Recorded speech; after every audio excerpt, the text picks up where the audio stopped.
my end. You came through clear. Yeah. Yep. Are we live? We're good. We're live. We are now. And now you're muted. Hey, how about you?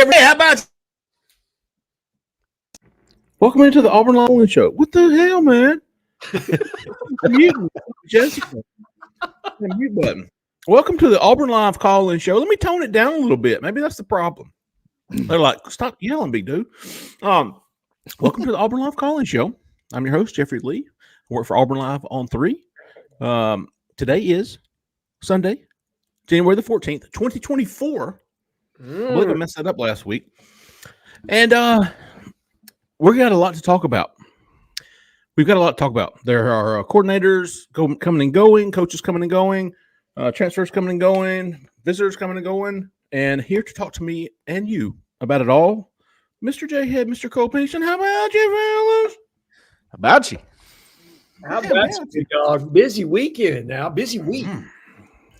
Yeah, man, I'm ready for Wednesday. I'm ready for Wednesday, which is the last day that transfers can enroll, students can enroll in the spring semester for Auburn. So if it's not done by Wednesday, as far as transfer portal is concerned, it's not happening. So Auburn had Jaron Thompson come in from Texas, a defensive back. That's the only one we know of this past weekend. Probably have a couple more. I'm guessing. I don't know of any. I've kind of got some eye on a couple of guys, but nothing confirmed at this time. We do want to get to the phone lines as quickly as possible. We want to talk about what you guys want to talk about. We want to talk about what you want to listen to us talk about. Give us a call, 701-779-9585. We want to get to the phones, but before we do, if you're in or around Auburn, Opelika, Lee County, Alabama, and you're looking for a house or you're looking to sell your house, look no further than the help you need. Miss Jessica Andrews with the Talents Group. Give her a call, 334-704-4442. She is a 5-star realtor. If you don't believe me, just ask me. I'll tell you. Still don't believe me? Ask me again. I'll tell you again. 5-star realtor, big dog. Give her a call, 334-704-4442. Zach in the back trying to take her away. Hope Jessica's not watching. She'll be pissed. She'll be pissed. All right. Give her a call. All right, folks. Hot topic this week. Since we last spoke into the microphones, Auburn has titled and announced, I wanted to say Chip Kelly, but that's certainly not his name. Charles Cole, as co-defensive coordinator. Yeah, his Great Value brand. Chip Kelly is the Great Value brand of Charles Kelly. Charles Kelly. Why don't I want to say Robert Kelly? Who's Robert Kelly? Former high school coach, state of Arkansas. Gus looked at him a couple of times to hire him as coordinator. Yes. Chuck's been named co-DC / secondary coach at Auburn. Wesley McGriff has come back from Texas A&M. So them two are going to be teaming up on the secondary. Zach Etheridge is out. Carnell Williams is out. There are still holes to fill at running back. Coach, there's still a hole to fill at the offensive coordinator spot. Jhead, why don't you give us a quick rundown? Auburn's still looking for the co-DC. They're still looking for a running back coach and offensive coordinator. Tell us where you are right there, and then we'll get to the phone. Catch everybody up kind of where we are with that search, those searches. Offensive coordinator, the names are really limited to right now Kent Austin, who is on staff presently right now as an analyst / chief of quality control. He is the former OC at Liberty, OC at Ole Miss, and a head coach and OC in the Canadian Football League for many, many years. A lot of experience there with developing quarterbacks. He will either be just the quarterback's coach or quarterback's coach co-OC, maybe the OC all by himself. It's really kind of unclear as far as that goes. The other candidate to pay attention to at this point is Derek Nix, wide receivers coach at Ole Miss, former running backs coach underneath Hugh Freeze at Ole Miss. He's a running back originally from the state of Alabama. In fact, went to the same high school as Carnell Williams, was 2 years ahead of him at Etowah. I think is that how you say it? Or is it Attala? Is it Attala? There, just above Gadsden, Alabama. Yep. Played at Southern Miss, was a all-conference, almost all-American player there. Went on to coach at Southern Miss, coached tight ends and running backs, moved to Ole Miss, where he worked underneath Hugh Freeze. So familiarity with that system, familiarity with the SEC. Derek Nix is highly regarded as a recruiter, and he's an outstanding offensive mind as well. He just hasn't had that opportunity to be a coordinator yet. This would be his first opportunity to do so. And that's kind of where we stand on the OC front. On DC, you've had a couple different names that have been tossed around there. Chief amongst those, Chris Kiffin, linebackers coach for the Houston Texans, former defensive line coach at Ole Miss underneath Hugh Freeze. You also have Zach Arnett, former head coach and defensive coordinator at Mississippi State. A couple of new names kind of came onto the board today in Tom Allen, former head coach at Indiana. That's reported by our very own Justin Hokanson. Also former linebackers coach underneath Hugh Freeze at Ole Miss. And then a name that I heard that I think Justin has also reported on, DJ Durkin, has potentially been vetted. I don't have that. I don't know where he is on the board, but I do think he's a name that has been vetted, and we'll kind of see where it goes from there. But those are the names that I can speak to that have been reported about in connection to Auburn as it pertains to each coordinator position. Boom. Another thing, recruiting-wise, Auburn had a bunch of juniors in on Saturday for that big basketball game. Cole, you talked to several of them. Give us kind of a quick rundown on that, then we'll get to some phone calls. Yeah, man, I was with those guys or around those guys pretty much all of the day Saturday. I would go as far to say elite group of guys. A bunch of 4-stars. I think the only guy that's not rated a 4-star was Mal Waldrop, and he might be one of the top offensive line targets for Auburn, Alabama, Clemson. So this is the kind of group you had. It was very small. All these guys got along pretty well. I found out that, Zion Grady showed up, who was an Alabama commit. He's ranked a 5-star, I think, on 24/7. He's a 4-star at On 3.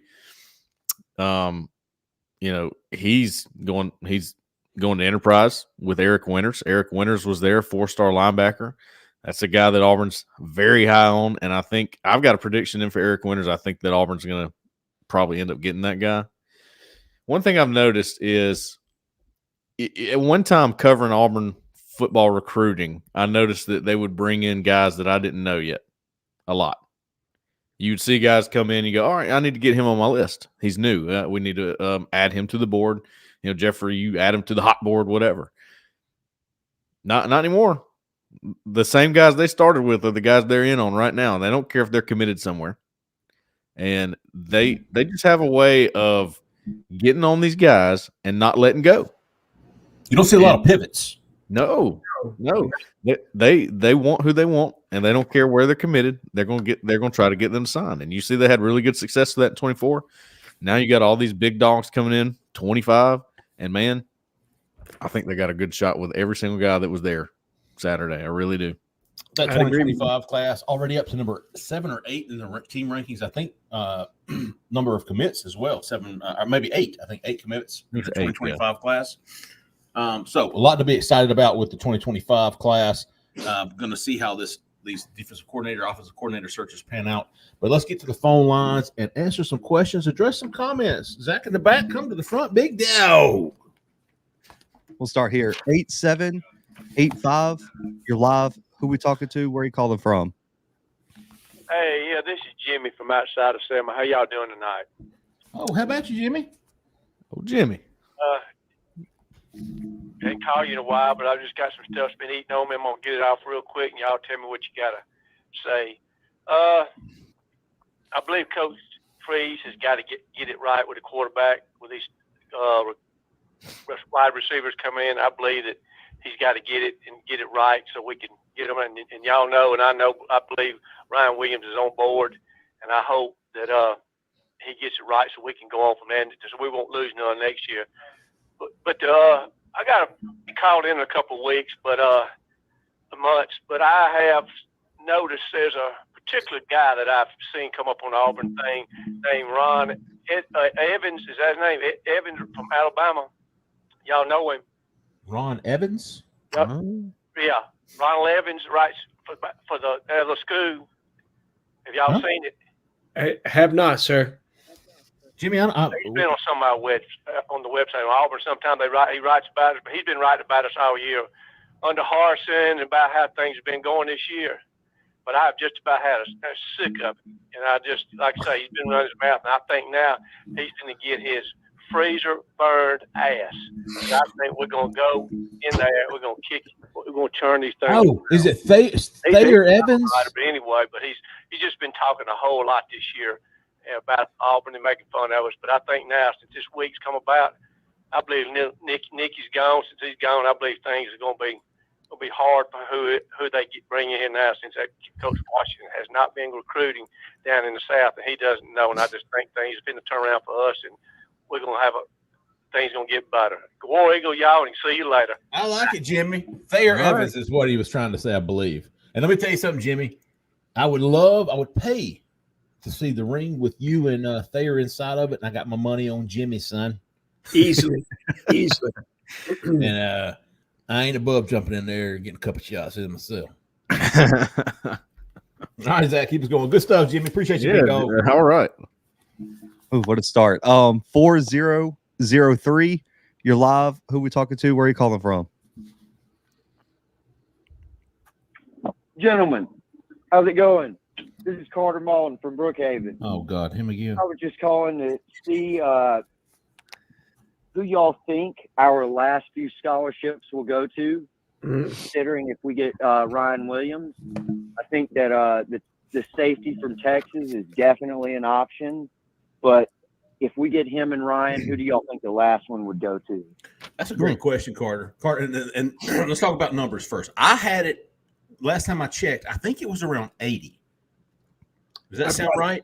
I've got 81. 81. Well, let's just say 4. Let's just say 4 to be conservative here. 4 spots available. Obviously, Dimitri Nicholas hasn't signed. He's still committed. Last I heard from him was last week. He was trying to set up an official visit, kind of leaning towards him not signing with Auburn.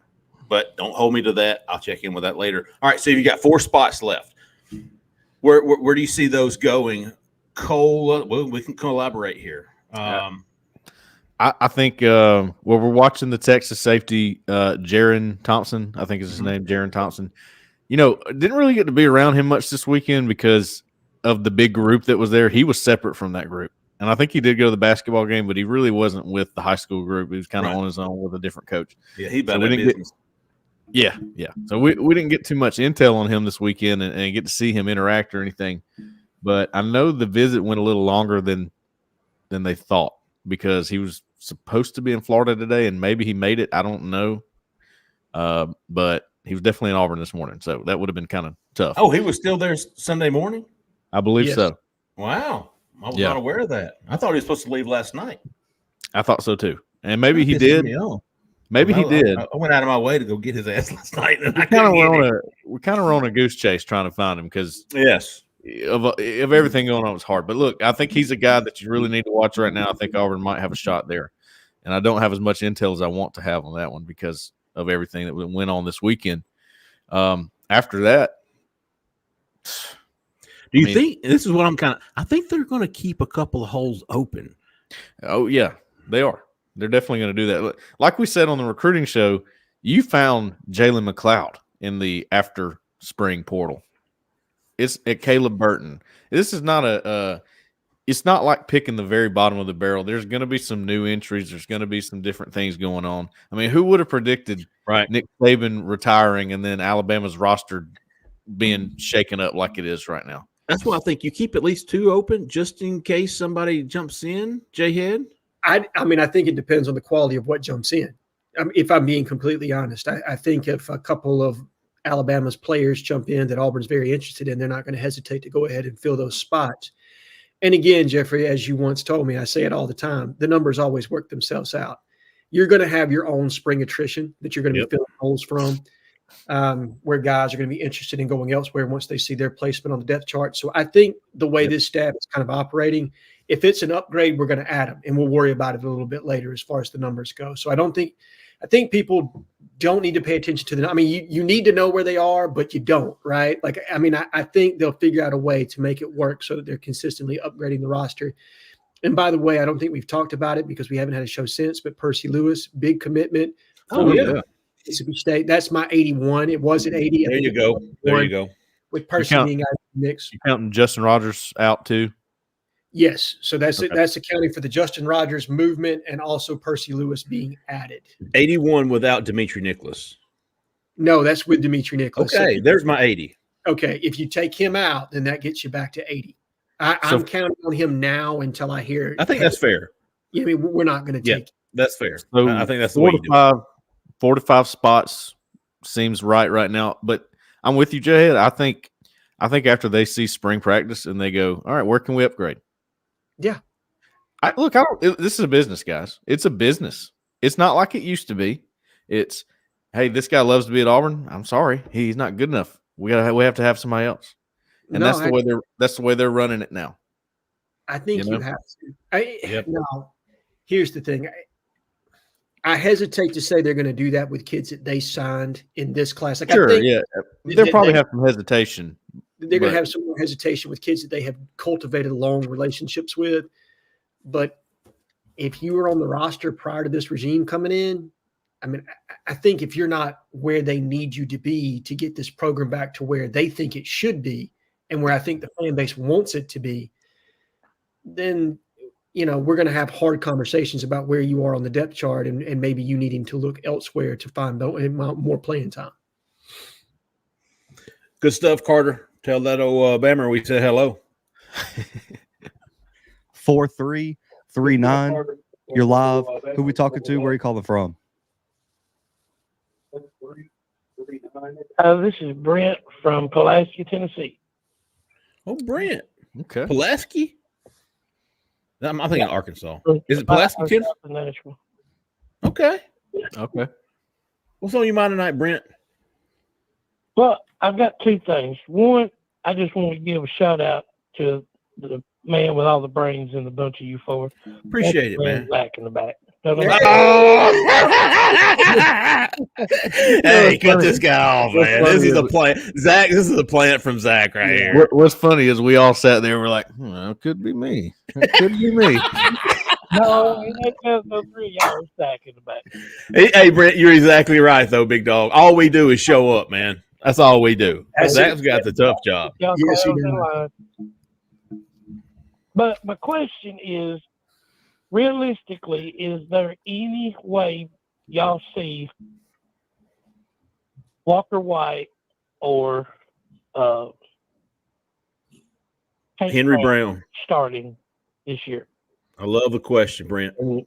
And I'll hang up and I'll listen. And I want to say, War Eagle, love what you guys are doing. I watch every show. Appreciate you, big dog. It means a lot to us, man. Keep up the good work. Thanks, Brent. I love this question. We're going to hear this from now until August or September. We'll start with Jhead. I think it's an open competition going into spring. I think it will continue to be an open competition moving into fall. Hugh Freeze will play the best quarterback. So if one of those two are the best quarterback, I think they'll absolutely play. Picturing them beating out Peyton Thorne right now is a little difficult for me, but you liked what you saw from Hank Brown in the bowl game. The moment was not too big for him. Now, again, it probably wasn't top-tier competition. They probably had some 2s and 3s that he was out there mixing it up against. I think they were playing, competitively, but maybe not the first-team defense that he was getting snaps against. But let's see. And again, I don't think that Hugh Freeze is married to any one quarterback right now. I think you can feel comfortable in saying that he's going to play the best quarterback and the quarterback that gives him the best opportunity to win. And that's any of the four that are presently on the roster. And let's be honest, it would not surprise me if we added a transfer quarterback in the spring portal either. Depending on what you see out of spring training, I think this staff would absolutely not hesitate if somebody they think upgrades the roster jumped into the portal. I think they'd take them right now. Being mindful of what that might do to the rest of your roster as well. I think contingent, you take the wrong quarterback, maybe that wipes out your quarterback room. But at the end of the day, you got to do what you need to do to win. All right, so with that, I'll hand it back off to you or Jeffrey or Cole, whoever wants to jump in. Cole. Yeah, so you're feeling like this big – everybody was really excited when Walker White committed to Auburn over Clemson. That was a huge, huge recruiting win. And it almost, for a lot of people, it came out of nowhere. It almost did for us. I mean, we knew that Walker White was on the radar, and then boom, it's Auburn. It's Auburn. Like the next day, he's committed. Okay. Having said that, I think things went a little quiet with Walker for a while, and then you see him in the Army Bowl, Army All-American Bowl, or whatever, and fans are like, "Oh my gosh, wow." Okay, I see it.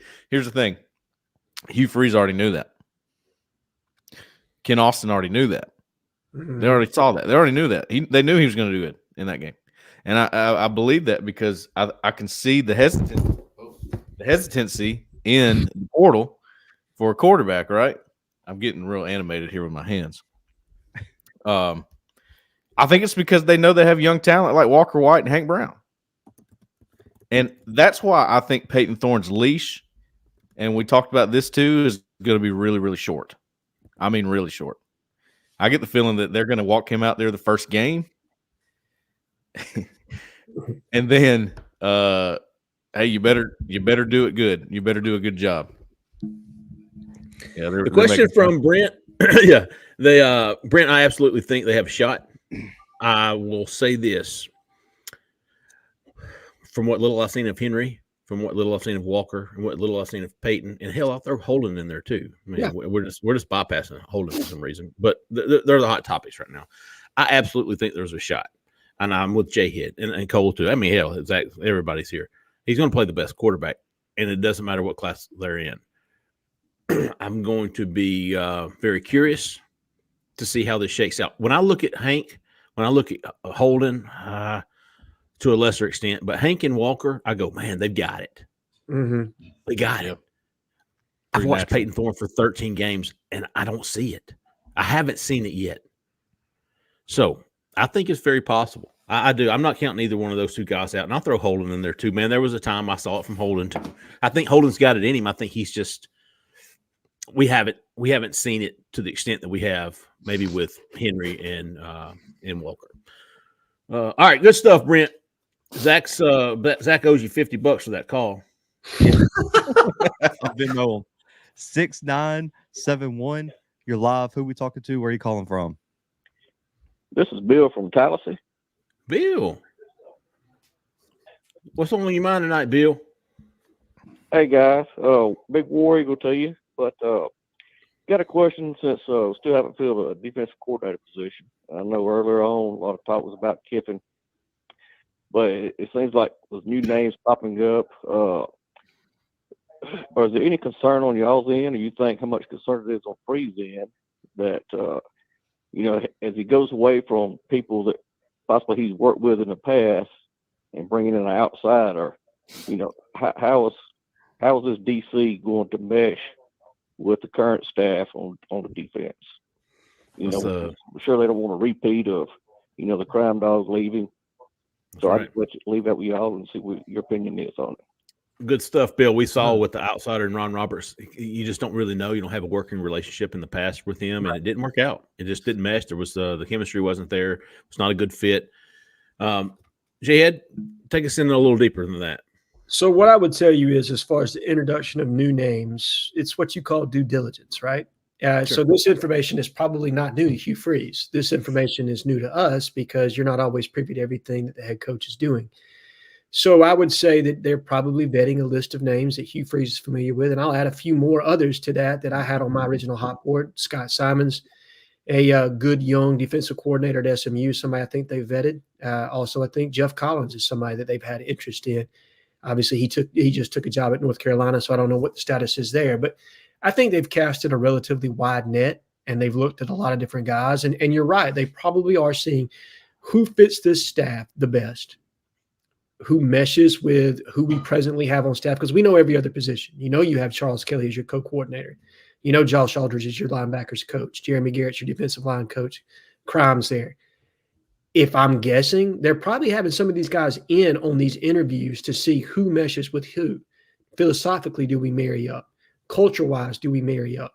So I think that's going to be part of a vetting process and why you can't rush these things to a degree. And I don't think there's any reason to rush. You closed out a very strong 2024 class. The one high school recruit that you have left on the board is Ryan Williams. He's not by what's going on offense because Hugh Freeze has already come out and said, I'm going to be calling the plays. You know what the system's going to be. Your wide receiver coach is there. So you're set from that standpoint. On the defensive side of the ball, there are not a lot of targets that are going to be affected by this. Maybe transfer portal guys, but I think with your position coaches being there, they can sell that vision for you, whether the coordinator there is there or not. I think you're going to be okay. And to be honest, are transfers necessarily worried about who the coordinator is going to be? They're worried about playing time, development, NIL contract. Really, that's kind of it. You know what I mean? It's like 3, how are you going to use me? What's the, you know what I mean? What's my playing time situation looking like? What's my NIL contract looking like? And that's really it. And I don't know that you necessarily have to have a a coordinator there. You can have a philosophy that you're going to put, hey, this is going to be an aggressive style, multiple various fronts, so on and so forth. They know how to sell it. It won't be an issue from that standpoint. So, again, due diligence. These are new names to you guys. These are to the staff. I think it's a good thing their time, that they're being very thorough about who they add. They're not rushing this. And maybe, I could be speaking out of my depth here. Maybe it is just still Chris Kiffin. It always has been Chris Kiffin, and they're just waiting for them to be done. Maybe they are going to move on to somebody else. I don't honestly know right now. My intel doesn't say that. It just says that Hugh Freeze is being very thorough, speaking to a lot of different candidates, and nobody has anything done just yet. I think the main concern with people is with the holdup is recruiting. You're worried about recruiting if you don't have a defensive coordinator in place, and I can understand that. But you have a co-defensive coordinator in place in Charles Kelly, who is a good recruiter, a very good recruiter with a long list of big recruiting wins. So I think having him in place right now was a great move. And because they have a recruiter in his place, I think you will find more of like a Tom Allen, like a DJ Durkin, somebody who was a head coach at one time, who can take over the defense and be the head coach of the defense in that way. That's the kind of hire I think this will be. I think the good news is I wouldn't be too worried about it because of the theory I had during the season. I think Hugh Freeze is an offensive coach with a defensive mindset. He showed that this year. I don't think he's like Lincoln Riley, what defensive coordinator would want to go be with him? Their defense is put in terrible situations all game long. I don't see Hugh Freeze doing that. I think he actually went out of his way to put his defense in good positions. I think defensive coordinators will see that and go, that's favorable. Plus, I can get some good players at Auburn, no doubt. And I will say one other thing. I would expect whoever the candidate is that Hugh Freeze settles on to be a front 7 guy. You've got 2 guys that are very veteran and experienced in the back end. I don't foresee them bringing in another person with expertise in the secondary. It's probably going to be a front 7 style of coordinators in the box. So linebackers coach, edge coach, defensive line background, something like that. That's what you could expect bringing in. Which is why Chris Kiffin is seems to be a perfect fit. He's your outside linebacker guy. He comes in, Ron Roberts. He coaches the Jacks, and everybody else stays the same. Correct. There's no movement there from that standpoint. I mean, it feels like the staff has been set up for him. Is that true, or am I reading too much into that? I don't honestly know, and I don't want to steer anybody the wrong way. I do think Chris Kiffin is extremely high on the board, but I do think they're also, like I said, doing due diligence and speaking to a lot of different candidates that could potentially be that defensive coordinator. Maybe should things not work with Chris Kiffin, or maybe they find somebody they like better. I think we'll find out here in the next few days. Good stuff, Bill. We appreciate your call, big dog. Keep us going there, Zach. 8861. You're live. Who we talking to? Where are you calling from?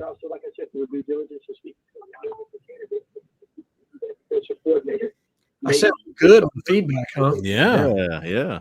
8861. You're live. Kevin from Wilmer, Alabama. There he is. Okay. All right, Kevin. What's on your mind tonight, big dog? Jeffrey Lee.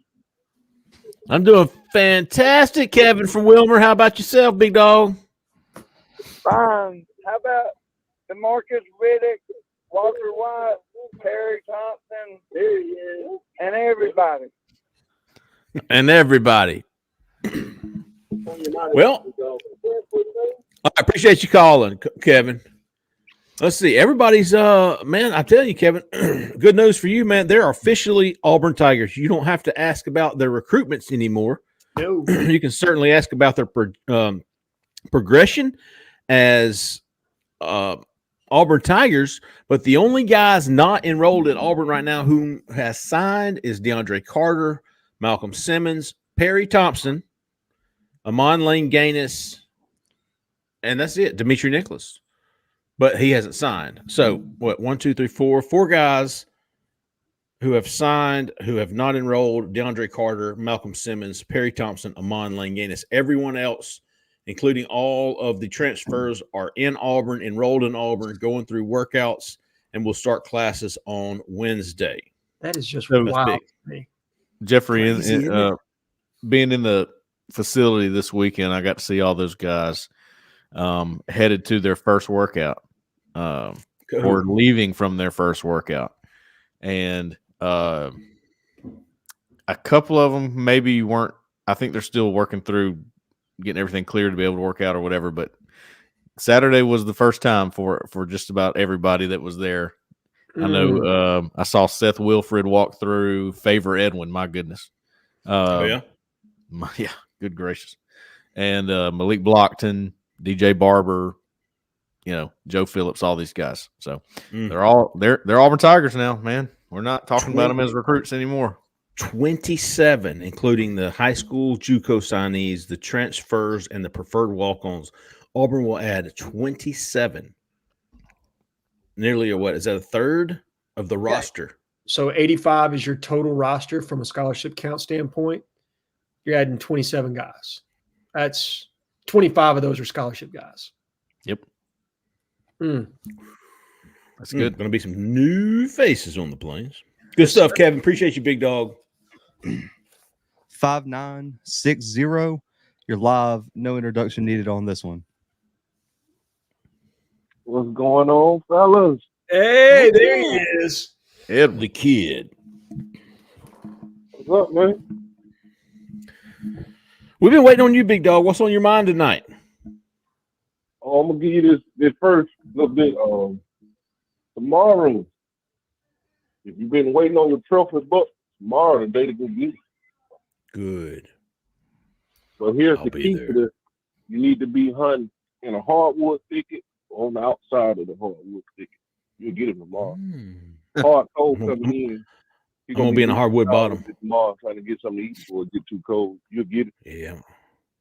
You headed to the hardwood bottom. There you I'm go. gonna be in there early too. Shout out to Cole, man. You made me smile again, man, with the story you posted about my boy Derek Smith down here, man. Mm-hmm. I was going to ask you about Derek. I like to hear that. I like that, man. The kid, I say, hey, I can't say no more about him. I've been saying it since day one. I can't tell you no more about it, but the kid, the real deal.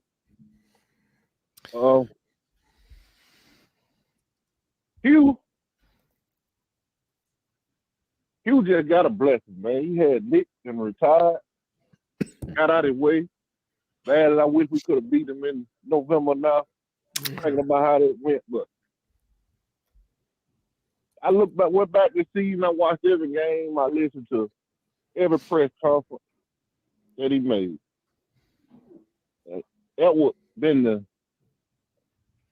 glue guy for Hugh, holding them together, telling people, the foundation and this and that. But Mr. Hugh, I need better leadership out of you next year. I need better leadership out of my head coach. And I hate to say it, and I'm not trying to be negative. But see, I can't have you just throwing your coordinators under the bus in the press conference. Hey, that's just as much of your fault as their fault if you weren't involved in the game plan. You got to take some of that yourself.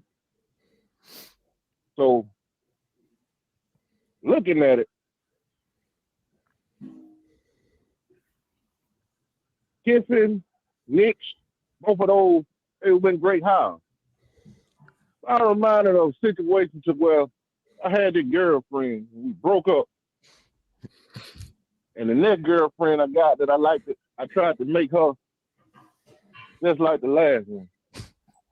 Some advice I'm going to give you. If you're listening, you may not be listening, you might hear this. Stop trying to recreate Ole Miss and just create Auburn. Let Ole Miss go. Create Auburn. And what I mean by that is I know you want to coach with guys that you're comfortable with. But go get the best. Go get the best that's going to fit Auburn, man. Because that's the only thing going to keep you here. You had a season to where they gave you a free season.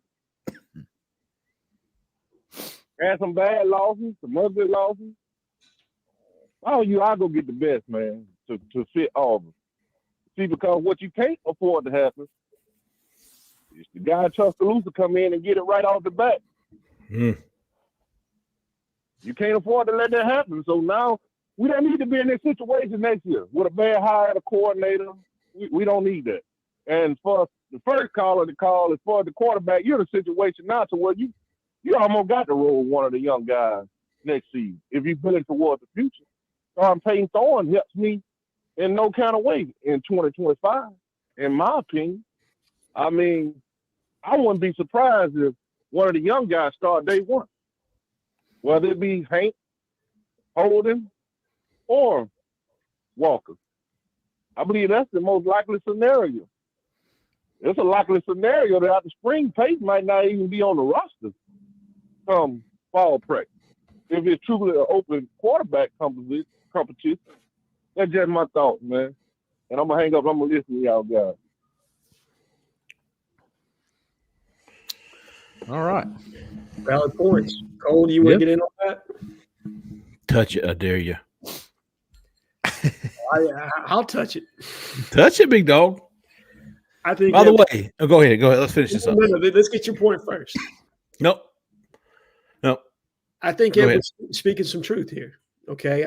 I do think that accountability matters as it pertains to your team and it pertains to your staff. And I think Hugh Freeze is doing that. I think he's admitted that maybe he didn't make hires that fit the chemistry that was best or was most productive to creating a dynamic of efficiency within the staff and good chemistry that would permeate throughout the team. There were some inefficiencies there this past year. I think they're moving towards doing that. I disagree slightly with Edward in not trying. I mean, I don't think that Hugh's trying to recreate Ole Miss. I do think that on the offensive side of the ball specifically, that coaches that come up on one side of the ball typically put people around them that they know, are familiar with, and run their scheme.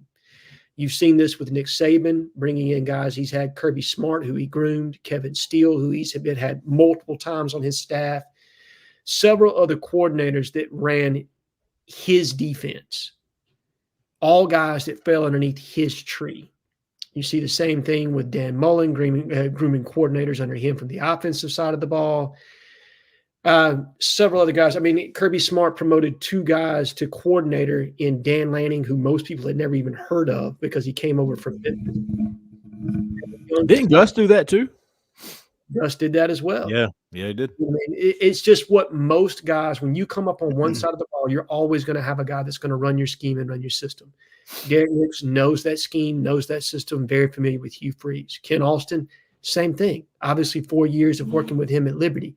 So you're looking for that level of chemistry and efficiency, finish each other's sentences, and know what the other one's thinking, and you can bank on them to do their job and to run their room the way you need to. And I'm not saying the other guys didn't. I'm just saying it didn't mesh for whatever the reason. So I think he is looking for better chemistry from that standpoint. Defensively, I think he's looking for a defensive head coach, like Cole said. He's looking for somebody that can take control of that defense, but that also meshes with the staff. And that may be Chris Kiffin, that may be somebody else. I don't think it's the smartest thing to do to just say, hey, this hire right here is going to be awesome. This is the right hire. I don't think anybody knows that because every fit is different. And I truly believe that fit plays a huge role. And maybe the coach has been successful everywhere. I really want to see the fit first before I go and I make a statement about how great a coaching hire is going to be. Now, having said that, I think the Charles Kelly hire was a really, really good hire. I like a lot of things about that hire.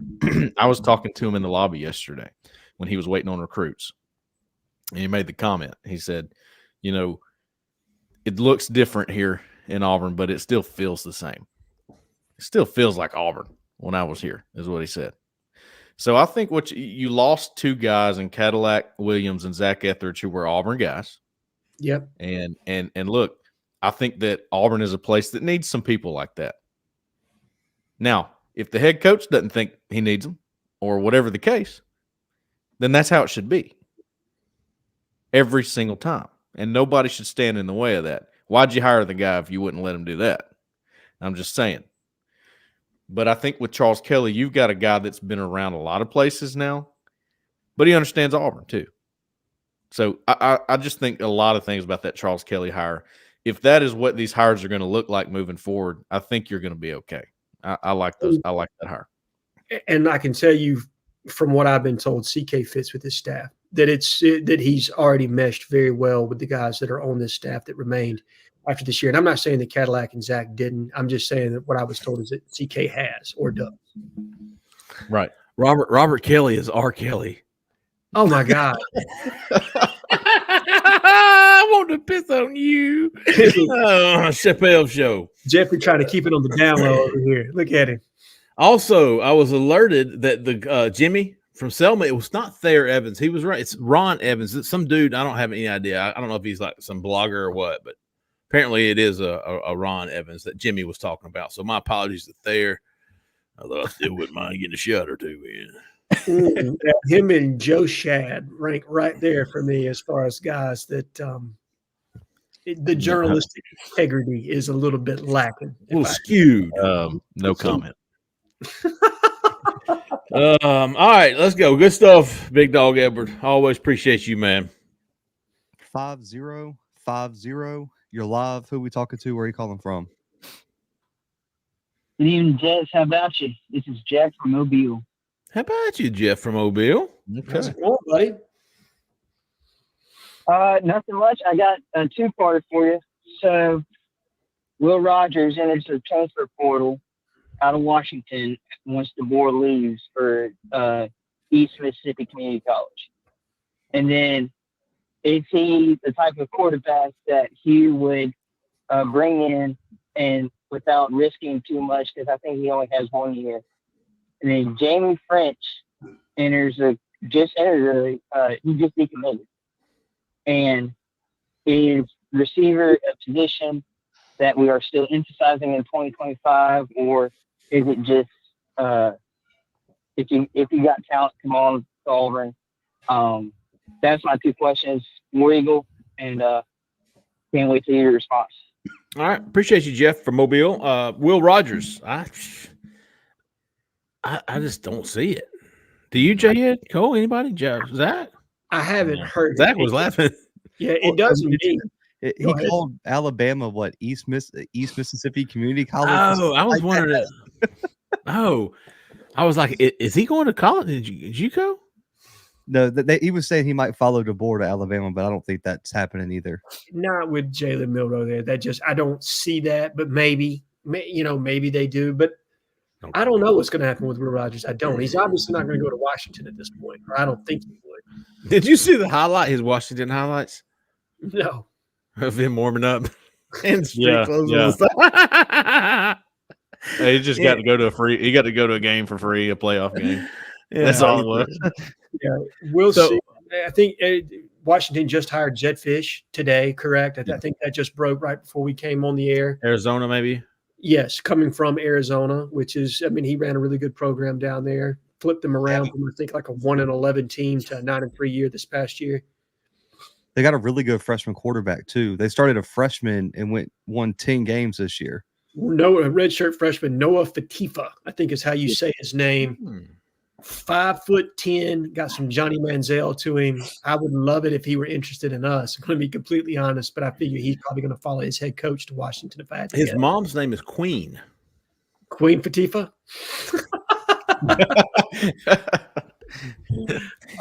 But I don't know. I haven't heard anything on Will Rogers. I know people immediately came to the board and chose his name and thought that there would be some level of interest. If this were this with time, every quarterback that has a transfer portal. This time last year, I think there might have been legitimate interest in Will Rogers if he'd entered the portal. Right now, I don't know. And I'll be interested to see. You said that there's probably going to be some visits for the next couple of days. If he's going to transfer, it'll be over the next couple of days. So obviously keep our eyes peeled on that. But no buzz right now on my end. What was the second part of the question? What was the second question? Is receiver still going to be a priority? Was that it? Yeah, Okay. and it is Auburn 25. going to go after French. Oh, Who's maybe French? The wide Jamie receiver, French. Jason French. Jamie French, Man. Bama commitment that decommitted today. As far as the 2024 class, man, I don't see any room for any more wide receivers. Do you? He's Other than 25. Brian Williams. Yeah, 25. He's a 25 kid, though. Oh, a transfer? No, he's not a transfer. No. He was a 25 commitment. Oh, I'm sorry. He decommitted from Alabama. Yes. Yes. Do you think Auburn will Today. pursue? No early word there. I mean, he's a good kid. I mean, he's a good player. So probably. I mean, I think that's a fair statement, but I don't know. I think wide receiver is going to be an emphasis in every class that Hugh Freeze has. I don't know Yeah, the numbers as will long- be there. As long as Hugh Freeze is at Auburn, it's going to be an emphasis. For 2025, I'd give you one name, Derek Smith. Yeah. I think they don't look. I don't know if it's so much of a numbers thing anymore. Like I've got to have 4 receivers. It's Derek Smith's the guy I want. I'm going to make that happen. That seems to be their mentality on this, and that's why they keep getting him back on campus. And he even said to us last night, like, man, they just keep coming. They just keep coming. And when it's a guy that they have locked in on, they are not going to take no for an answer. Now, I do think you're capped per room. I think you're probably anywhere between 10 to 11 guys per year that you're going to carry on that roster. If everything stays the same today, moving into the season, you're potentially only losing 2. I think Robert Lewis and Coy Moore are both seniors. So that's the only natural attrition that you have coming off the roster. So obviously that means you're probably taking 2. Now, if you land Ryan Williams, maybe that changes some. But again, like Cole said, it's hard to think about layered depth in the day and age of the transfer portal. You honestly don't know who's going to be on your roster year to year right now. You can't even bank on kids that have already transferred at this point because there's an injunction, obviously, for multi-year transfers and immediate eligibility. So Let me moving forward. Sorry, Jhead. No, you're good.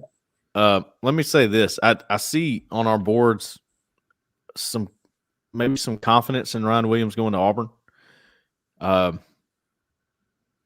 gave on our national show, I said maybe a slight edge to Auburn, but I just don't have like overwhelming confidence.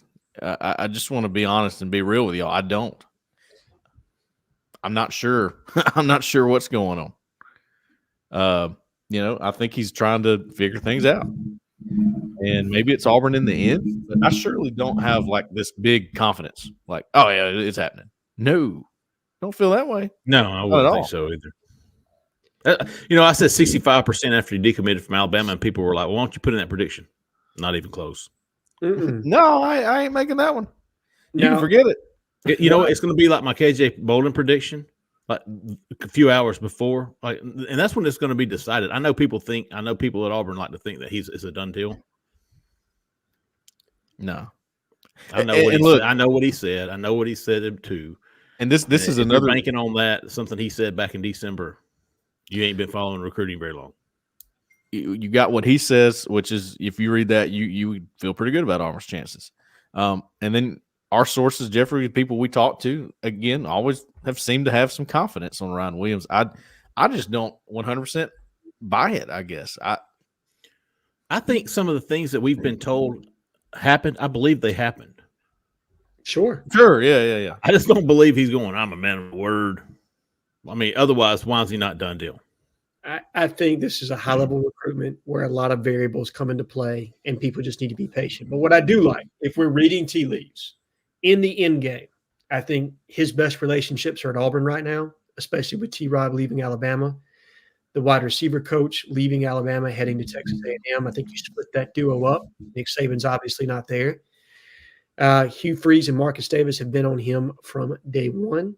I also like that we're getting the last visit, and that I think that Auburn's NIL proposal or the money that he could earn at Auburn will be as good or better than anyone else.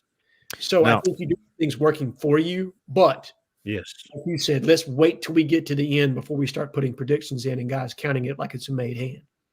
Now, to say Auburn does not have a shot with Ryan Williams is highly inaccurate. Auburn has a shot with Ryan Williams. I'm just telling you at this time. No, I'm just saying. Oh, okay. Yeah. If you were to say, I'm not saying that Auburn doesn't have a shot. I think Auburn's got a shot with Ryan Williams. I just don't feel that great about it today. No, Well, you just never know what's going to happen. But you stand back and even look at it objectively.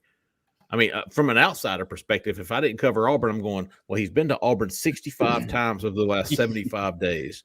Right. You know, Alabama's pretty much out. Traverse Robinson's gone. The wide receiver's gone. Nick Saban's gone. You have to think he's a relationship guy. Yes. And if it's not Alabama, it's probably Auburn. And that's where I came up with my 65. Everything that he had at Alabama's gone. If T-Rob was retained, if what's his name? What was the wide receivers? He just whatever that. Yeah, just A&M.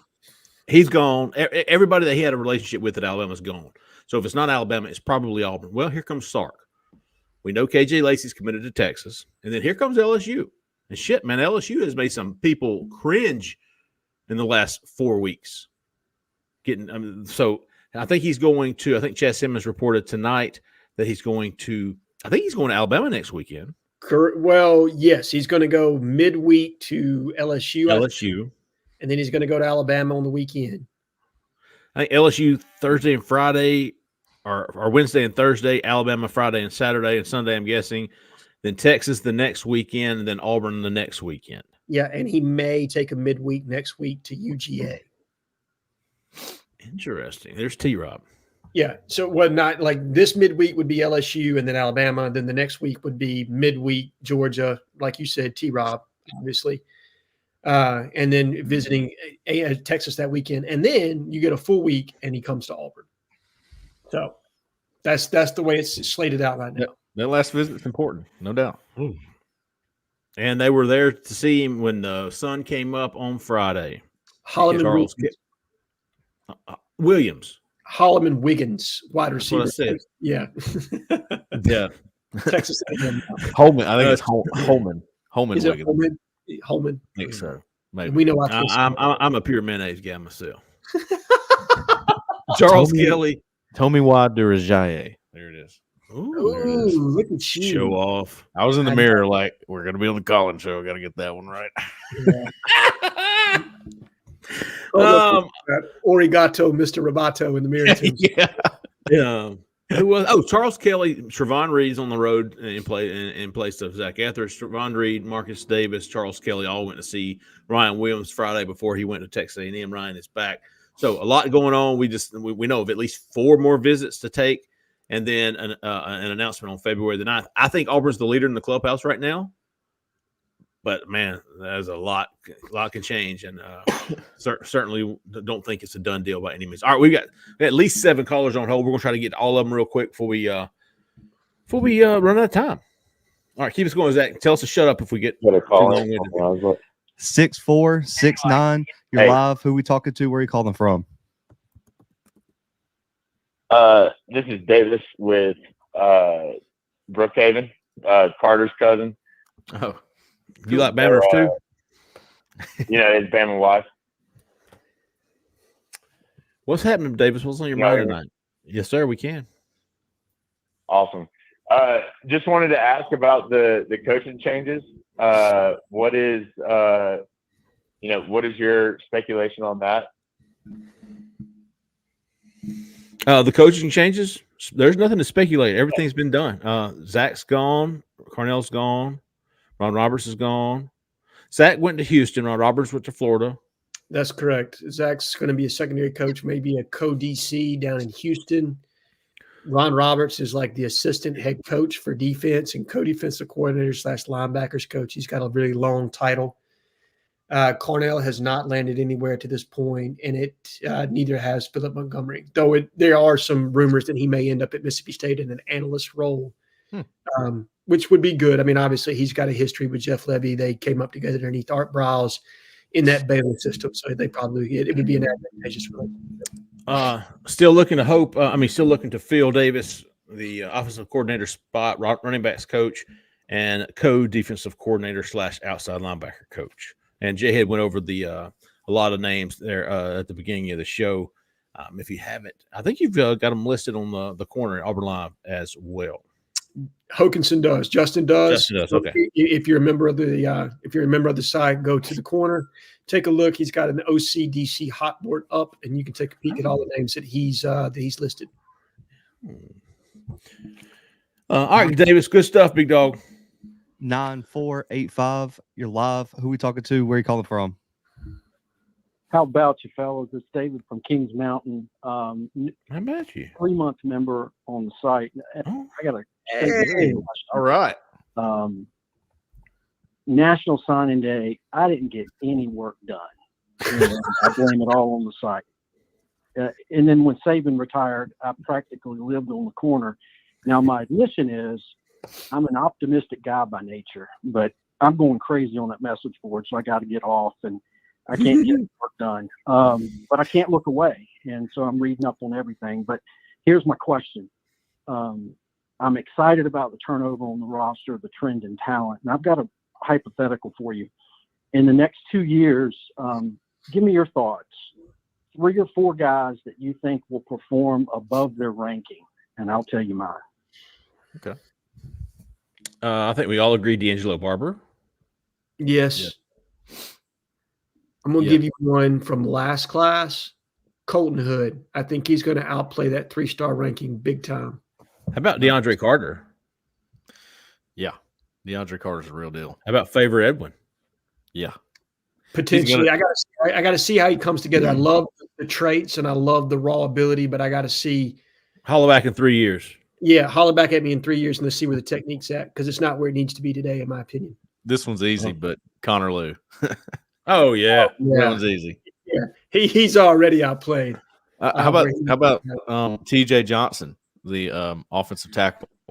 Great one. That's a really good one. I like T.J. Johnson a lot. Him and Colton Hood probably are the two to me defensively. I really liked a lot of what I saw from Colton Hood in the bowl game.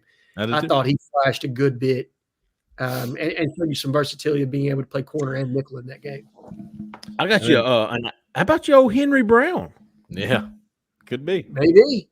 Maybe. Could be. I mean, look, you know, when people are looking at what quarterback offers to me can be interesting, because a lot of times you go, all right, who are the offers? Don't worry about the star ranking. Look at the offers. Who's offered him? Is it Alabama, Georgia? You know. That's what a lot of people look at. With quarterbacks, it's interesting. Sometimes maybe a school that would be interested doesn't offer a quarterback because they already have their quarterback or their quarterback room is good. Hank Brown's going to Liberty, and you're telling me you wouldn't have wanted a Liberty quarterback this year? Listen, that you just don't know. It's a hard position to figure out when they're in high school. Obviously, you know, Hugh Freeze and everybody at Liberty thought he was going to be really good. And we'll see. We'll see. They think he can work at Auburn too. Is David still with us? Yes. I am. Who were your picks, David? Well, I was hoping I was going to slip Connor Lew by you guys, but the 2-star one. So DJ Barber, number 2, Bryce Kane, and Jalen Crawford. It's hard for me to say Bryce because he got that 4th star and he's in the top 200. That was the only reason I steered clear of him. Yeah. Because I think he's pretty highly regarded by the industry now at this point. To begin with, absolutely agree, right, David. Like, people were sleeping on him. And look, to be honest, there wasn't enough tape.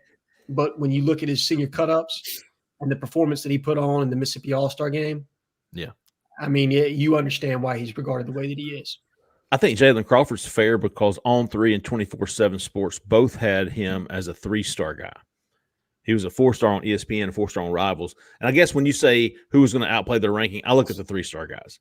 And Jalen Crawford, both a 3-star on both On3 and 24/7. You know, I think On3 caught a lot of hell from the corner because they had Jalen Crawford a 3-star, and then 24/7 followed suit with a 3-star, and everybody shut up. TJ Lindsey would have been my last one, by the way. I think he's going to have a rotational role in year one. Wow. Cole loves some TJ Lindsey now. He does, and rightfully so. TJ's got a great frame, and he played high-level competition this year against IMG, and the reports have been positive from the few people I've talked to that have seen him in person on campus, and just kind of his general nature, how serious he's taking things, already. So they think that the mental acumen's there for him to come in and play early, because sometimes it's a maturity thing, right? When you got kids like Raven Gray with all the talent in the world and they show up there and it's not ready, and then they're off the team. Raven Gray, Lord Listen, have mercy. sometimes you can just talk to a guy for a few minutes and realize, all right, this guy's locked in. Yeah. Like he's ready to roll. TJ Lindsey to me always felt that way. He didn't have a problem telling you what he saw on the field. Like, man, they don't have the receivers right now, man. They can't get it done. He'd just say it. He'd just come out and say it. And he has such a confidence about it. I feel pretty good about him. I'll put it that way. All right. Hey, David, good stuff, big dog. I love those kind of questions. Well, let's keep them going, Zach. 9413. You're live. Who we talking to? Where are you calling from? This is Stan from Cleveland. Hey, there he is. Stan? Stan. What's up, gentlemen? What's up? A day or two. Well, you know what, Stan? Cleveland, Ohio? Mm-hmm. Yeah. Or Cleveland, Tennessee? No, it's Ohio. Well, I would have really liked to see the Browns beat the Texans. I would have too, but our quarterback, Deshaun, he's more interested in opening up massage parlors. I knew he was going there. Hey, I can't blame him. You know what I'm saying? I can't blame him. He opened up a new one called Rub It Dub Dub. Tip late. But yeah, that's one of those where you tip late in the process. You had a call a couple of months ago about a guy from Boston. I'm thinking, well, hell, I'm not the only one that Longway calls in. Yeah. But talking about the Auburn experience and stuff, I hadn't thought about this in years, but my mother took me. I'm so damn old. My mother took me to the football game where they changed the name from API to Auburn University. Get out of town. Hey. So that's Alabama. It's been a day or two. But anyway, what I was thinking, and I think Edward touched on it a little bit, but I think that we need to talk about the 800-pound gorilla in the room. Okay. Not an elephant, but a gorilla. What about the culture? Where's the culture? You heard what Ryan Roberts just got out, which was a no-class thing to do. Talking about Auburn and the bad culture. I mean, that's, usually when a good leaves, he just said, hey, it didn't work out. Did he say that? Not really. It wasn't. It was kind of maybe a little passive that he put on Twitter, something like that. Where I saw the. It was a meme, right? I mean, a picture of word. No, he did the 10 things about the culture. Yeah, I remember. All right, Stan, my bad. Keep going, big dog. Yeah. I know what you're talking about. I thought that was kind of... I'm sorry. Go ahead. I know what you're talking about now. I'm sorry to interrupt you. Yeah. So what is our culture? I mean, is it now that a lot of elements are gone? Is it going to improve? Because if you look at what happened at the New Mexico game and what happened at Maryland, they weren't ready to play. Fair. I mean, that was obvious. It was embarrassing. Now, whose fault is that? That's Hugh Freeze's fault, and no one else's. That's what I thought. I mean, so now that the Wicked Witch from the West is gone, the head soap dropper. I mean, it's time. The head soap dropper. Stan, you killing me, big dog. Stan, what I would tell you is that it's not unnormal for the chemistry to not exactly be there in year one. Immediately, right. Right. It is you got to build that. Right. You've got to build that. You've got to build trust with your kids. You got to build trust with the staff. And everybody's got to be on the same page. What happened? It's just hard to do in year one. It's extremely hard to do in year one. I mean, I think you see even the best coaches struggle with that. guys like Nick Saban have to go through a weeding out process somewhat in year one of his rebuild at Tuscaloosa. Kirby Smart, same situation. And he took over a 10-win ball club from Mark Rick and UGA. And sometimes coaching staffs just aren't necessarily on the same page, or things aren't necessarily done the same way as the prior staff, and kids just aren't okay with that. They don't always do well in transition. So I think part of it will be, you've had some natural attrition that's transpired. You had a little bit of regression. And I think you'll see that improve. I think chemistry over time, trust, relationships continue to be built. But I do think that the people you bring in on staff, maintaining Wesley McGriff to me was huge for the culture. I mean, absolutely huge. I want to give a friend of mine and another writer for another site, Jhead, a lot of credit for what he wrote, in that it was his understanding Wesley McGriff got a standing ovation from the team when he came back into the meeting room when they reintroduced him. That tells you what those kids think of him and how important that was to bring him back. And whose side they were on. Yeah, Charles Kelly is already clicking, to my understanding, with the staff and the kids that are on this roster. So I think you're making good hires right now. I think that's going to improve the chemistry, and that's important for the culture. And then it continues from player accountability. And you heard about that after the bowl game. You heard about when you saw the tight end, our star tight end, our star offensive player call out and say, hey, we got a culture of me. And that stuff ends now. That ends now. And to have a leader on your team step up and say that, who was probably your best offensive player outside of Jarquez, or most productive, let's put it like that. I think that's important. And Cole, what do you think? I mean, look, you've been a football coach. You've been on football teams in college. What is it like for you going through a transition like that, or acquiescing to a new culture? I don't want to get too deep into it because I'm pretty opinionated on this right now, especially with the way things are in college football and NIL and all of this. And I didn't have to deal with that. I wasn't a part of the NIL world when I was. They was dropping that bag on you, Cole. Yeah. Yeah, man. We got to get that Pinkston. We got to get middle linebacker who runs like a 5 flat. Got to have that guy. No, but look, attrition's going to get worse, guys, in college football at every single school. It just is, because you got egos now that are worse than they were before. Oh my gosh, yes. Coaches have egos too, and that's not new. That's always been a thing.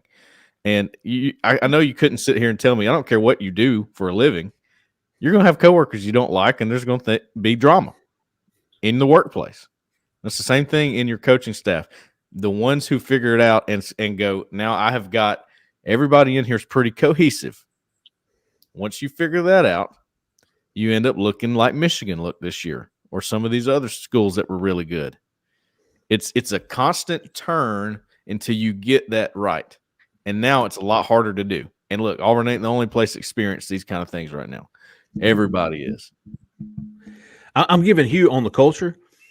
Like I'm going to go back and look at the roster once the spring roster comes out, but I want to see how many guys are still left from the Harsin era. Because if you want to build your culture, it starts with your coaches and your players. And after you get all that cleaned out from previous regime, and I know there's a few, Jarquez Hunter being one, that they either buy in or they've got to go. So, Stan, I would say the culture is going to be there. We just talked about a third of the roster is coming in this spring, all new guys. Hell, I think half of it went in last year. So we're going to see, as Rivaldo Fairweather said, the guys, the cancers on the team, they got to go. I think we're seeing them go. And once all those are gone, then you can start really building your culture from the inside out. Yep, and it ain't going to make everybody happy when you make moves. No. And that includes fans, and that's the way it goes. But if you're Hugh Freeze, it matters what the fans think, and it matters what everybody thinks. But it's you who's on the line.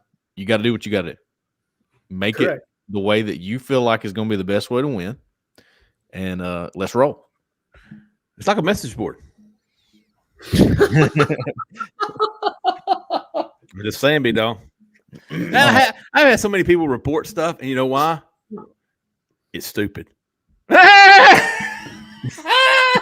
Oh shit! If I banned everybody or deleted everything that was stupid, we wouldn't have any traffic on the board. Lord. But yeah, we've been doing some cleanup. All right, Zach, keep us going, big dog. 4585. You're live. Who we talking to? Where are you calling from? Hi, my name is Christian. I'm from Lawrence County. I have $1 million question. Jhead, is that a green screen behind you? It is 100% a green screen. I thought so. It is. Mine's not though. This is live right here, Christian. This is live, big dog. Mine's not though. This is live right here, Christian. Yeah. Is that Jeffrey? Yeah, W. Hey, Christian, turn down your volume on your computer. In my opinion, I watched. I forgot his name. Oh, I got you. Appreciate you, big dog. I'll just turn off my TV. Would I still be able to hear y'all? Yes. Yeah, just in the phone. We're just talking, me and you, big dog. I went to another room.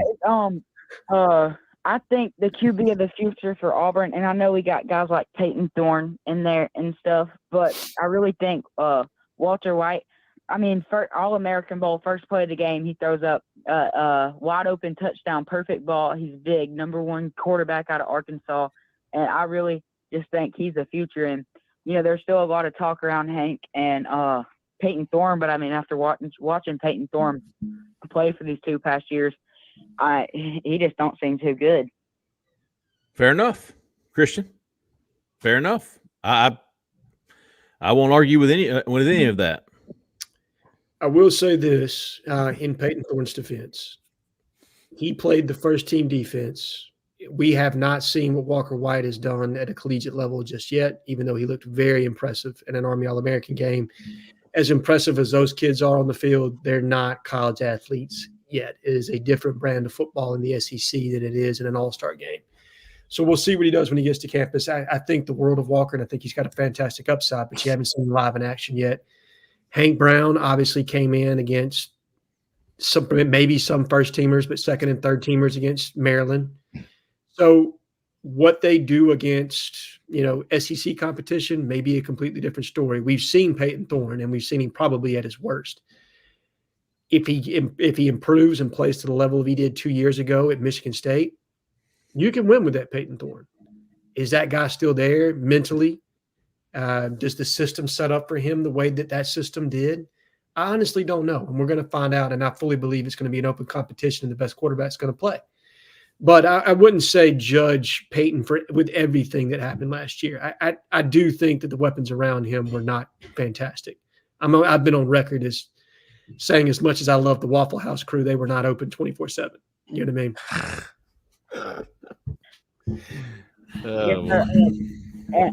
And Jay Lee, I was wondering, could you potentially start up a basketball series? A what?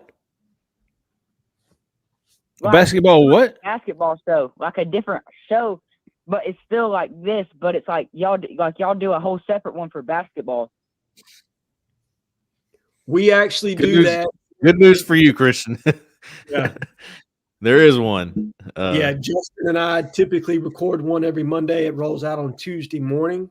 Be on the look for that. Now, it's not a call-in live show where it's a live stream where you can call in, but it is a dedicated basketball show where we talk about the weekend review and what to project moving forward. So we would really appreciate it if you would tune in on Tuesday morning when that drops. And just thank you again for being tuned into the site and being a member here and participating in this call tonight. Yeah, and hey, Christian, that's a good idea, man. Thanks for reminding me. If you haven't, go subscribe to our YouTube channel, Auburn Live YouTube channel. And once you subscribe, you can hit the notifications. And so every time a video or a show is uploaded, published, you'll get a notification on your phone like, hey, there's a new show up. But yes, Justin, our team guy, and Jhead both do a weekly basketball show. Now, listen. This is an open show right here. If you want to call and talk basketball, bring it on, big dog. There's just so much going on with football. And listen, I don't care what you say. It ain't no everything school. Auburn's a football school. I'm sorry. It's just how it is, big dog. I've seen the numbers. Yeah. I'm sorry. The numbers don't lie. But hey, I love me some basketball now. I love this team. Hey, yes.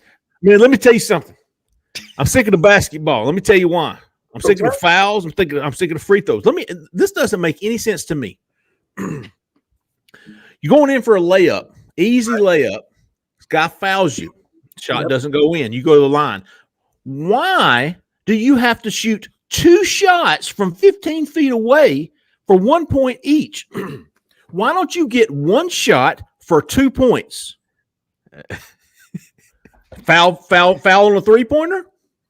Go to the line. It's worth 3 points. 1 shot, 3 points. If you don't want him to shoot the 15-footer for 3 points, don't foul him on the 3. If you don't want him to have a 15-footer for 2 points, don't foul him on the layup. That's ridiculous. Why are free throws one point? Blame Dr. James Naismith for the rules of the game, Jeffrey. Oh, peach basket fuzz? Yeah, that ain't happening, big dog. What do y'all think about that? Free throws should be worth the amount of points that you're shooting for. Not 2 shots for 1 point. That's ridiculous. No wonder everybody's fouling. They don't want to give up an easy bucket, right? That's why you foul on a layup. You make him go to the line and shoot 2 from 15 feet to get the same points that he was going to get for a damn dunk. It doesn't make any sense. Free throws, 2 points each.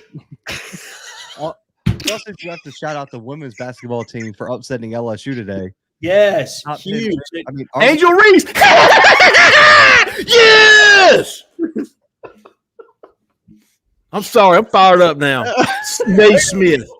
Let's make them shoot 2 for 1 point each. Who the hell came up with that? Hey, listen, the 3-pointer wasn't in his rules. And they brought it in. Let's make free throws 2 points each. This is true. It will cut out all the bull crap. Can't stand that, man. Basketball, let them play, man. It's always whistle, whistle, whistle, whistle. I can't stand it, man. I'm too anxious for basketball. My anxiety level just won't handle. Go on, Zach.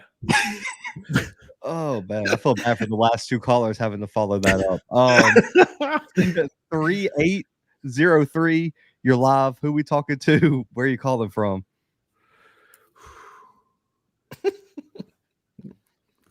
They scared. They ran off, man. They were going to talk about free throws should be one of them. He just went on a Stephen A. Smith versus, you know what I mean? Yeah, actually, I kind of like the rule that they have now. That's what they're going to say. Yeah, all right. Yeah. I'm loving the new all the fouls and the free throw shooting. I love what free throw shooting. All right, yeah. 3803, you're live. You there? I think they are out. My apologies, 3803. That's brutal. They've been waiting for a minute. Oh, come on back, dude. They're just using the bathroom. Yeah, 8235. Honey, tell them I'll be there in a minute. Who we talking to? Where are you calling from? This is Mike, and I'm in Austin, Texas. Oh, got you, Mike. What's your thoughts on free throws? My thought about basketball, what is that? I'm not a big basketball fan. I mean, I'm a football man and not big on basketball. So I respect it. I don't have much of an opinion on free throws. All right. But I do have a good point. Yeah, you do. You do. Question for y'all guys, okay? Just something, and maybe I'm a little off base here. Look, I'm not an Auburn fan. I'm just an outsider looking in, but I have been to a game there at Jordan-Hare Stadium. It was an awesome environment. But to me, where Auburn's at right now, it seems like when Hugh Freeze first got there, Auburn was on the upward trajectory, winning some ball games early on. Things are looking good, and then later season got here, and they kind of leveled off a bit to where lost the last 3 games, and then disappointing fashion kind of, and then it seems like in the past month or 2, nothing's really happened big for Auburn. But the recruiting cycle came and went, and I think Auburn had a good recruiting class, and maybe even a little bit better than good recruiting class. but nothing really great that you can hang your hat on for the future. But let me ask you, do you think Auburn should be using the transfer portal more than they are? Like, for instance, with Ole Miss, they're bringing the number 1 transfer portal class in the country, and I think Texas A&M are bringing the number 2 portal class in the country. And Auburn, it seems like it's more of a premier program than definitely Ole Miss, and possibly even more of a premier program than Texas A&M. I got this. So why isn't Auburn using the portal a little more so, just to build the program quicker? And how much time is Auburn fans going to give Hugh Freeze to continue building the program? Fantastic stuff, Mike from Austin, Texas. A lot of points. And I will start off by saying, Mike, the fast start. You look at the schedule, look at the competition. I thought that was when Auburn started SEC play, got into the meat of the schedule. They were exposed to the lack of talent they have, and that's kind of what happened there. As far as nothing really big, I thought Auburn entered Christmas on a huge high after signing the number 7 class in the country and flipping all the guys that they did from Georgia, from Alabama, from Florida. Yeah, they missed on LJ McCray late, KJ Bolden late, but I mean, nobody really – I don't think there was ever really any expectations other than there's a good shot, and I think Auburn did. Not from this panel anyway. Right, no. But as far as the transfer portal, we've talked about this. They went heavy in the transfer portal last year. 20-something – was it 20? 20 plus. 21. Yeah, 20 or more last year. And and Hugh said that's not where I want to build my team from. That's not where I want to build my roster from. I want to be, and you saw it, and you're seeing it right now. The NIL, the earmark for the NIL on this 2023 class, 2024 class. Gosh, my years are mixed up.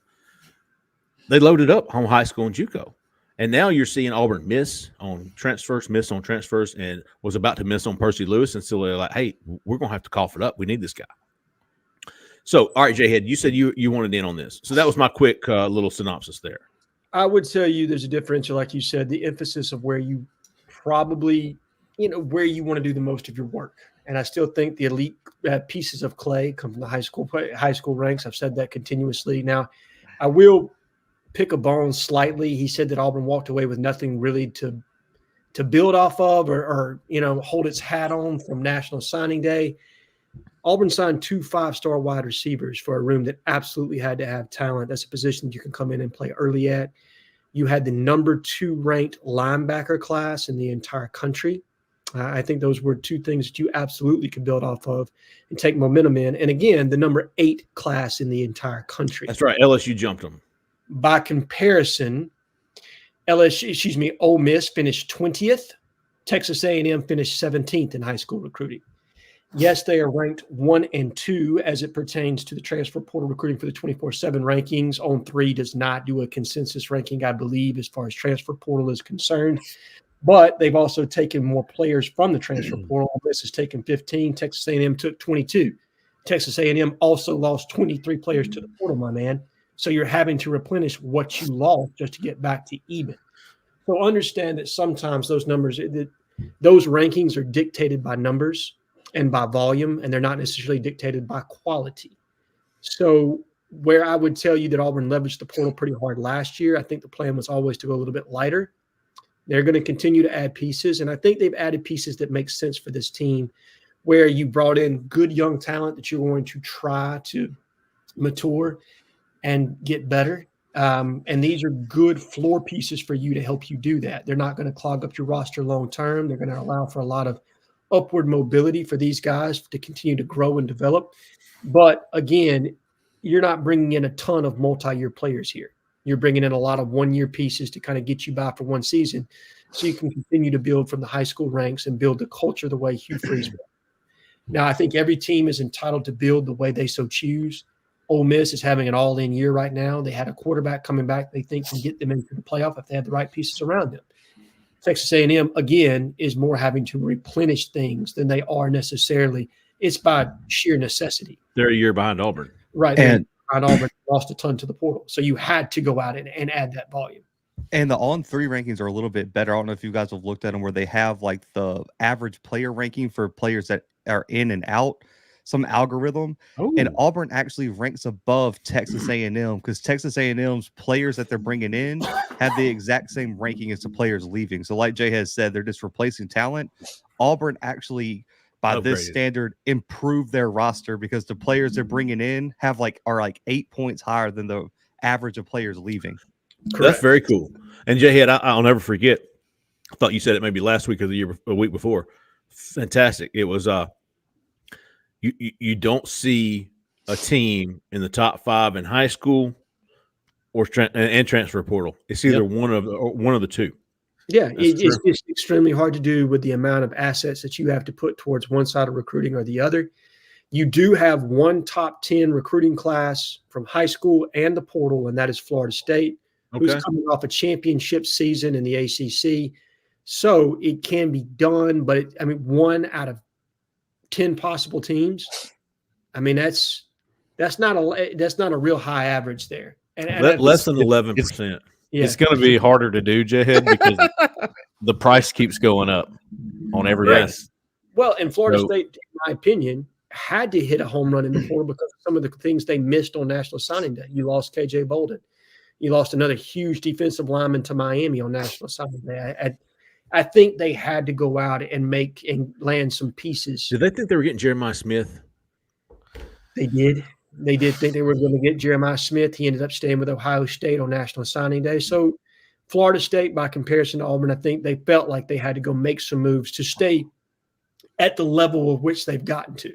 You know what I mean? I think Auburn's on the ascension and they're building, and they're being very cautious about the pieces that they're adding as far as how does it complement the roster. I think Florida State has reached the point now we can't afford a fallback year of less than 8-4, 9-3. Like, to maintain the momentum of where we're at, we have to be 8-4, 9-3. I think Auburn can get by with being 7-5, 8-4.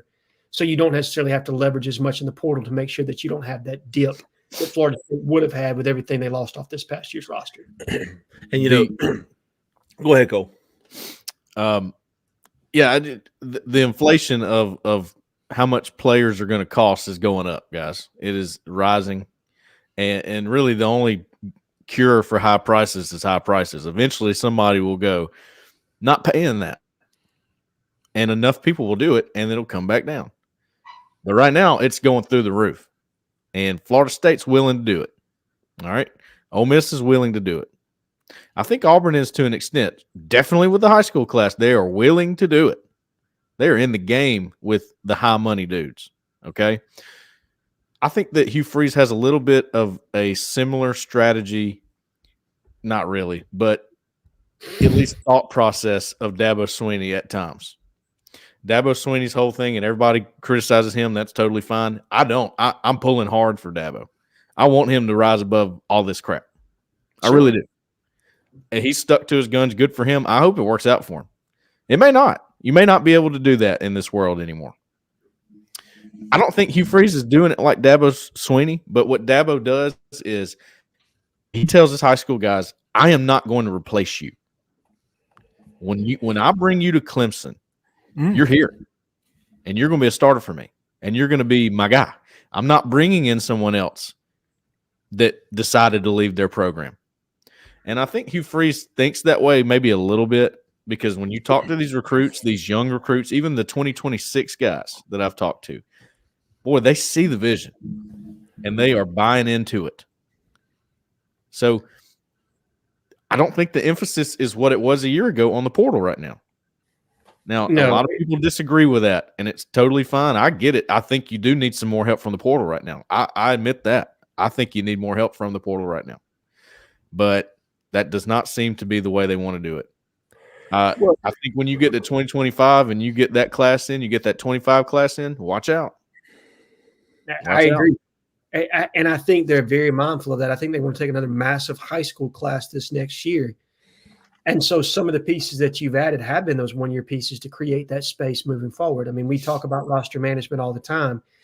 Look, you can only give spots that you have available, and you can't, as much as people want to believe, you can't just cut a kid. It doesn't work like that. Now, you can make their life difficult. You can tell them where they stand on the roster and that they're not going to receive playing time. And by I mean make their life difficult. I mean like you're very honest with them about within your program. You're not doing anything to them that's heinous or hazing. Egregious. Yeah, you're just being very open about, hey man, we've got these guys here. They're going to play over you. You're nowhere close to being able to perform at this level. That's the kind of conversation that you're having. But I think they ultimately want to be more like Georgia and Alabama, where you're taking 5-6 kids out of the portal every year to do immediate needs, and everything's coming from the high school class. Like, I don't think there's a refusal like there is with Dabo. And I'm with you. Look, I've been critical of Dabo. I think he's easy to make fun of. I do it quite often. It's funny to me. But I do like the fact that he stands for something that Dabo believes in, what he believes in. You know what I mean? He has those values. And you're right, Cole. He absolutely doesn't recruit over his kids with portal players. Now, he recruits over them with high school kids. Don't get me wrong. He's trying to bring in the best here. You better. But he's not doing it with portal players, for sure. I'm a big fan. I don't care what everybody thinks about him. I'm a big fan. I hope it works out for him. No, I mean, I think you should. Yeah. I really want him to succeed. I want him to rise above all of it. Because does he not play any players? No transfers. He offered one this year. His first one. Yeah, but he had a spot available, I think, right? He had a spot to fill. He had a spot available. So I think he finally was like, oh, well, I got a spot available so I can offer somebody. Yeah. All right. That's a great show. Man, we had some really good callers tonight, didn't we? Oh, Jimmy got us started off on the right foot. I mean, he just brought the pain, you know? He just got me fired up. Yeah, I like Jimmy. Oh, Jimmy. Of course, Carter and Davis, you know, they're over hanging out with their Bama wives. How about old Brent from Pulaski? Yeah. Tennessee. That was a good call.